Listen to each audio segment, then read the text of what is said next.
नमस्कार दोस्तों, स्वागत है आपका अपने YouTube channel online study with DK में। दोस्तों आज हम आपके लिए लेकर आए हैं आने वाले सीटेट, एमपीटेट, सुपर टेट और अन्य टेट एग्जाम 2020 के लिए एनसीएफ और आरटी से संबंधित 30 अति महत्वपूर्ण प्रश्न हैं। जी हाँ दोस्तों, ये आज के जो 30 प्रश्न होंगे ये सीधे सीधे आरटी और एनसीएफ से संबंधित हैं, जो कि एनसीएफ 2005 राष्ट्रीय पाठ्यचर्या से संबंधित प्रश्न हैं। और इस टॉपिक से प्रश्न जो है ये पूछे जाते हैं, आपने देखे होंगे, तो हमेशा इस टॉपिक से क्वेश्चन पूछे जाते हैं। तो चलिए और स्टार्ट करते हैं और देखते हैं आज के हमारे आरटी और एनसीएफ 2005 से संबंधित 30 अति महत्वपूर्ण प्रश्न है। ये फर्स्ट क्वेश्चन हमारा यहाँ पर है, जिला प्राथमिक शिक्षा कार्यक्रम जो था ये किस वर्ष लागू किया गया था? 4 विकल्प आपके सामने हैं, आप अपना उत्तर कमेंट्स में दे सकते हैं। तो यहाँ पर पहला विकल्प है 1990, दूसरा विकल्प है 1993 और तीसरा विकल्प है 1998 और चौथा विकल्प है डी यहाँ पर सन 2000। तो यहाँ पर हमारा जो उत्तर होगा वो होगा ऑप्शन सी जो होगा, ये हमारा उत्तर होगा वर्ष 1998। ऑप्शन सी जो होगा ये हमारा उत्तर होगा। जिला प्राथमिक शिक्षा कार्यक्रम जो था ये इस वर्ष लागू किया गया था। चलिए अगला क्वेश्चन देखते हैं। अगला हमारा क्वेश्चन है, शिक्षा का अधिकार जो है उद्घोषित हुआ, तो ये किस वर्ष उद्घोषित हुआ? सन 2007, सन 2008 या सन 2009? और डी है 2010। बहुत ही महत्वपूर्ण क्वेश्चन है और इस क्वेश्चन के अंदर आपको कंफ्यूजन हो सकती है, क्योंकि ये जो उद्घोषित हुआ और लागू हुआ दोनों में थोड़ा सा अंतर है। मतलब ये कब इसकी घोषणा की गई थी और कब से ये प्रभावी हुआ, कब से ये लागू हुआ। तो आपको ध्यान रखना है कि शिक्षा का जो अधिकार है आरटी ये वर्ष 2009 में उद्घोषित हुआ है और 2010 से लागू हुआ है, 1 अप्रैल 2010 से। चलिए बहुत अच्छा क्वेश्चन था। अगला क्वेश्चन देखते हैं। अगला हमारा क्वेश्चन है, भारत के संविधान का कौन सा अनुच्छेद जो है ये शिक्षा के अधिकार का प्रावधान करता है? अनुच्छेद 19, अनुच्छेद 20 या फिर अनुच्छेद 21 के? और डी है अनुच्छेद 32। तो यहाँ पर हमारा उत्तर होगा जो अनुच्छेद शिक्षा के अधिकार का प्रावधान करता है वो अनुच्छेद है ऑप्शन सी, अनुच्छेद 21 के। ये हमारा यहाँ पर उत्तर होगा। चलिए अगला क्वेश्चन है, निःशुल्क एवं अनिवार्य शिक्षा बालकों का अधिकार 2009 के अंतर्गत किसी भी अध्यापक को निम्न में से किस कार्य के लिए नहीं लगाया जा सकता? 10 वर्ष पश्चात होने वाली जनगणना में, तो आप जानते हैं जनगणना में शिक्षकों की ड्यूटी होती है। आपदा राहत कार्य में यहाँ पर भी शिक्षक की ड्यूटी होती है। यदि आपदा इस प्रकार की हो जहाँ पर शिक्षकों की भी आवश्यकता होती है तो निश्चित वहाँ पर भी इसमें ड्यूटी होती है। चुनाव संबंधी कार्य, तो इसमें हम देखते हैं शिक्षकों के बिना चुनाव हो नहीं सकता। और ऑप्शन डी है पल्स पोलियो कार्यक्रम।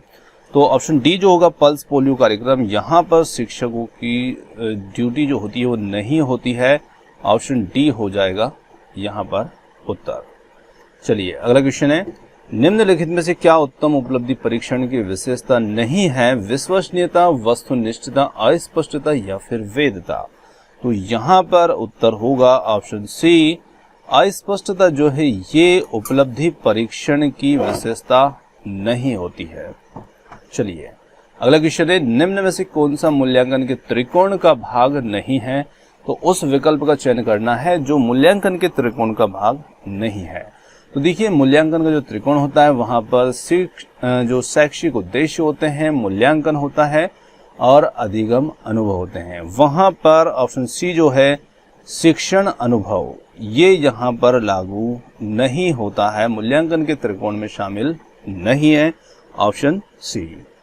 चलिए अगला क्वेश्चन है, एनसीएफ 2005 में कला शिक्षा को विद्यालय में जोड़ने का उद्देश्य क्या है? सांस्कृतिक विरासत की प्रशंसा करना, बी है छात्रों के व्यक्तित्व और मानसिक स्वास्थ्य को विकसित करना। केवल एक सही है और डी है केवल 1 और 2 दोनों ही सही है। तो यहाँ पर हम कह सकते हैं कि ऑप्शन बी जो होगा छात्रों के व्यक्तित्व और मानसिक स्वास्थ्य को विकसित करना, ये इसका उद्देश्य है। Option B. चलिए अगला क्वेश्चन है, रिक्त स्थान में मापन की भूमिका सब सीखी हुई कुशलताओं के निष्पादन का एक संपूर्ण अवलोकन देती है। निर्माणात्मक मूल्यांकन, योगात्मक मूल्यांकन, सी है निदानात्मक मूल्यांकन और डी है उपरोक्त में से कोई नहीं।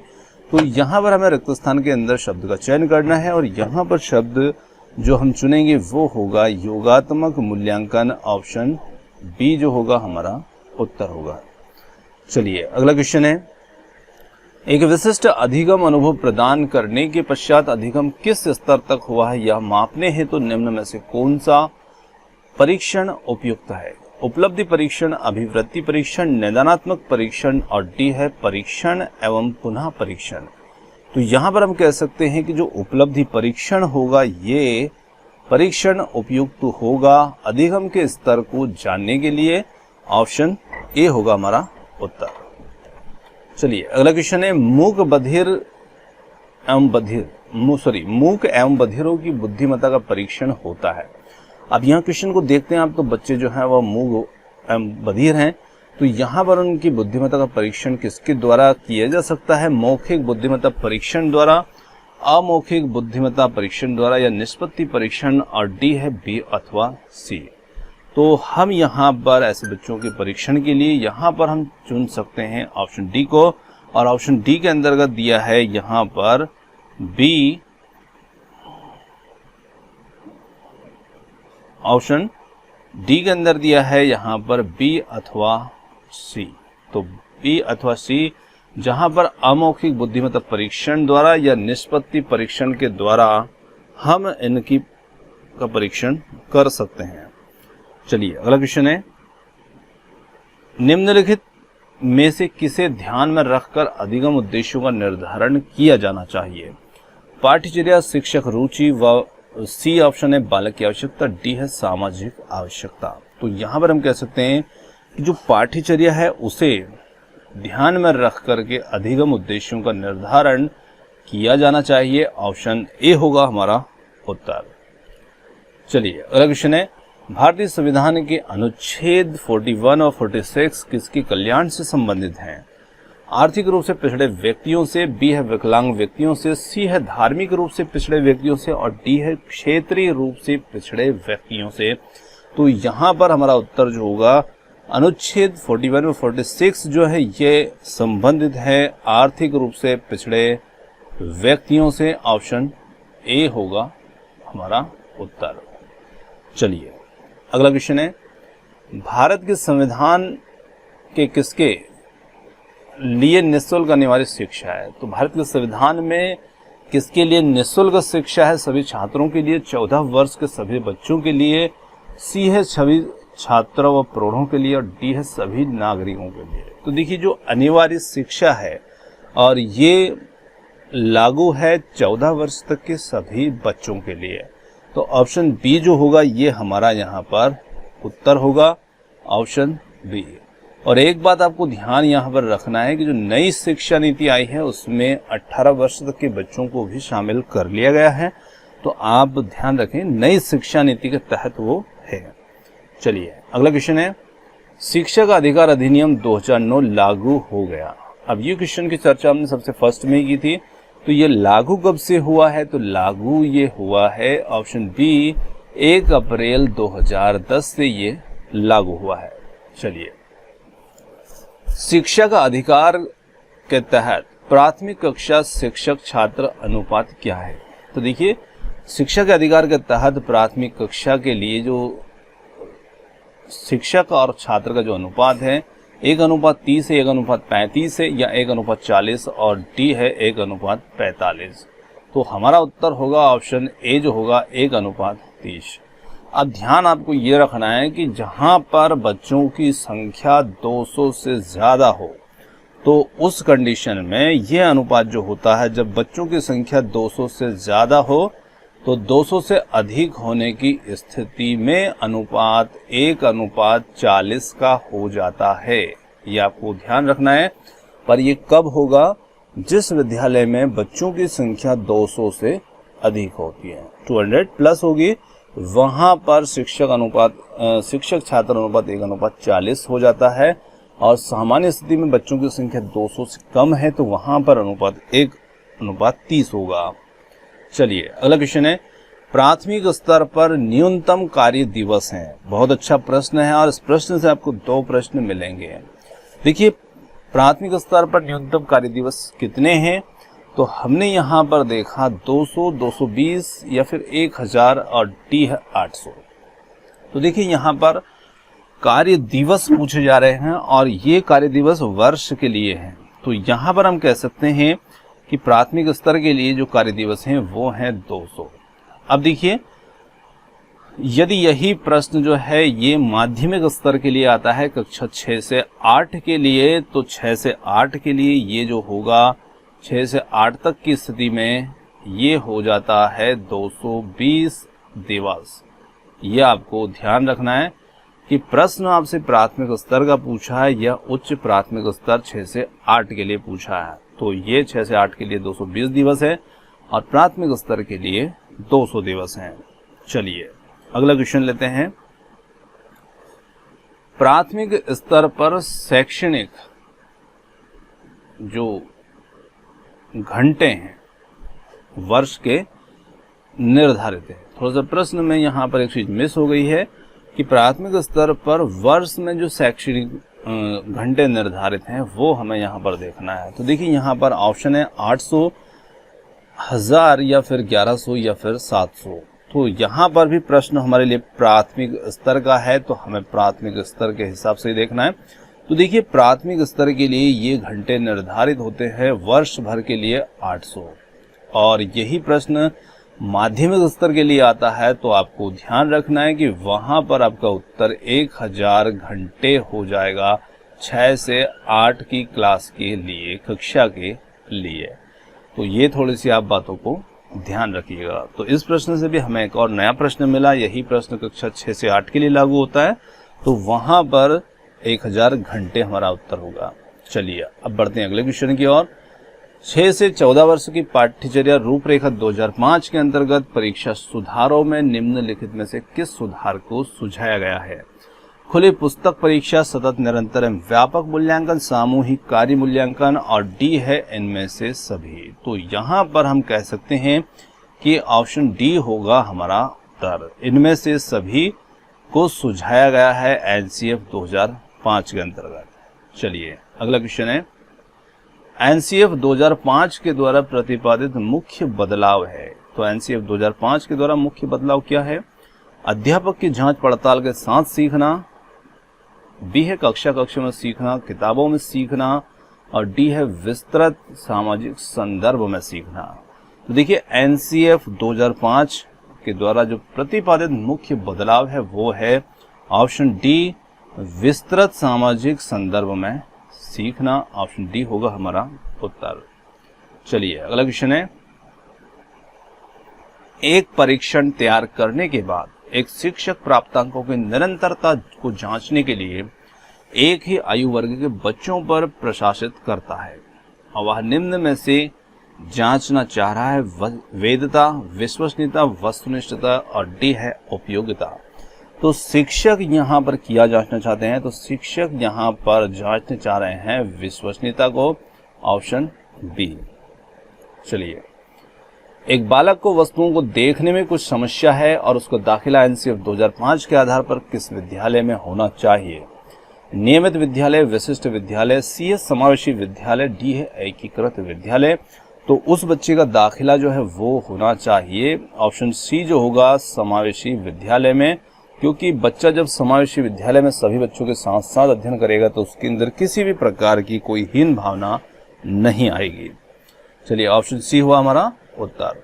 अगला क्वेश्चन है। क्रियात्मक अनुसंधान का केंद्र बिंदु है क्षेत्र अध्ययन हेतु परीक्षा परीक्षण, परिकल्पना में नवीनता, विधि को सामान्यीकृत करना और डी है संदर्भगत समयबद्ध अनुशासन। तो यहाँ पर जो क्रियात्मक अनुसंधान का केंद्र बिंदु है वो होगा ऑप्शन डी, संदर्भगत समयबद्ध अनुसंधान।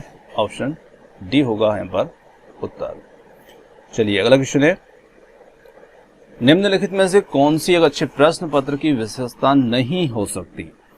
तो जो विशेषता नहीं हो सकती उसे हमें देखना है। विषय वस्तु की सभी इकाइयों का समावेश और बी है सभी प्रश्न विशिष्ट उद्देश्यों का मापन करने वाले, सी है प्रश्न सरलता से कठिनता की ओर और डी है विषय के विभिन्न क्षेत्रों में चयन संबंधी छूट कम से कम। तो यहां पर हम कह सकते हैं कि जो एक अच्छे प्रश्न पत्र की विशेषता नहीं हो सकती वो होगी ऑप्शन डी, यहां पर उत्तर। ये एक अच्छे प्रश्न पत्र की विशेषता नहीं है। चलिए अगला क्वेश्चन है, आरटी कानून के अंतर्गत हर निजी विद्यालय को कितने प्रतिशत गरीब बच्चों को प्रवेश देना होता है? बहुत सिंपल सा क्वेश्चन है, आप उत्तर बहुत जल्दी दे देंगे। 25%, 20%, 15% या डी है 30%। तो यहां पर हम कह सकते हैं कि इसके अंतर्गत विद्यालयों में 25% गरीब बच्चों को प्रवेश देना अनिवार्य है। चलिए अगला क्वेश्चन है, आरटी का कानून बना है उन आयु वर्ग के बच्चों के लिए जो हैं 6 से 14 वर्ष, 5 से 10 वर्ष, 3 से 5 वर्ष या फिर 10 से 20 वर्ष। तो यहां पर हम कह सकते हैं कि ये कानून बना है 6 से 14 वर्ष के बच्चों के लिए। ऑप्शन ए होगा हमारा उत्तर। चलिए अगला क्वेश्चन है, भारत के संविधान में कौन सा अनुच्छेद शिक्षा के अधिकार का प्रावधान करता है? अनुच्छेद 19, अनुच्छेद 20 या फिर अनुच्छेद 21 के और अनुच्छेद 32। तो यहां पर हम कह सकते हैं कि जो अनुच्छेद 21 के है ये शिक्षा के अधिकार का प्रावधान करता है। Option C. अगला हमारा क्वेश्चन है, आरटी एक्ट 2009 के अनुसार प्राथमिक विद्यालयों में शिक्षकों को प्रति सप्ताह कुल कितने घंटे योजना बनाकर कार्य करना है? ऑप्शन है 30 घंटे, 45 घंटे, 42 घंटे या फिर डी है 50 घंटे। तो यहां पर हम कह सकते हैं कि आरटी एक्ट 2009 के अनुसार प्राथमिक शिक्षकों को प्रति सप्ताह 45 घंटे, ऑप्शन बी जो होगा हमारा उत्तर होगा, 45 घंटे की योजना बनाकर कार्य करना है, जिसके अंतर्गत 1 घंटे पहले विद्यालय में भी आना है और बच्चों की पढ़ाई पूर्ण होने के 1 घंटे बाद तक भी विद्यालय में रुकना है। चलिए, शिक्षा का अधिकार अधिनियम 2009 लागू नहीं होता है निःशक्त बच्चे 6 से 14 वर्ष के आयु वर्ग के बच्चों के लिए, और ऑप्शन सी है 14 से 18 वर्ष के आयु के बच्चे, और डी है बच्चों की नियमित उपस्थिति। तो ये जो अधिकार है शिक्षा का अधिकार अधिनियम 2009, ये 14 से 18 वर्ष के आयु के बच्चों के लिए लागू नहीं होता है, परंतु नई शिक्षा नीति में इसे भी शामिल कर लिया है। चलिए ऑप्शन सी हो जाएगा हमारा उत्तर। अगला क्वेश्चन है, इनमें से कौन सा पाठ्यचर्या एनसीएफ 2005 का मार्गदर्शी सिद्धांत नहीं है?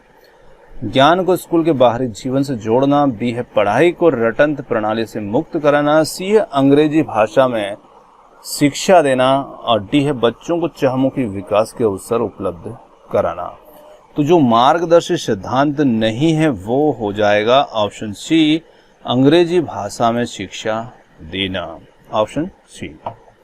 चलिए अगला क्वेश्चन है, भारत का भविष्य उसकी कक्षाओं में निर्मित हो रहा है और यह मत किस आयोग का है? मुदलियर आयोग, सैंडलर आयोग, डॉक्टर राधाकृष्णन आयोग, और डी है कोठारी शिक्षा आयोग। तो ये कथन जो है ये है ऑप्शन डी, कोठारी शिक्षा आयोग का, ऑप्शन डी। दोस्तों ये थे आज के हमारे आरटी और एनसीएफ 2005 से संबंधित कुछ क्वेश्चन, और क्वेश्चन आपको कैसे लगे कमेंट्स करके जरूर बताइएगा, और वीडियो पसंद आता है तो वीडियो को लाइक और चैनल को सब्सक्राइब करना मत भूलिएगा। आपने हमें इतनी देर सुना उसके लिए बहुत बहुत धन्यवाद। थैंक यू सो मच, और मिलते हैं बहुत जल्द एक और नए टॉपिक नए वीडियो के साथ।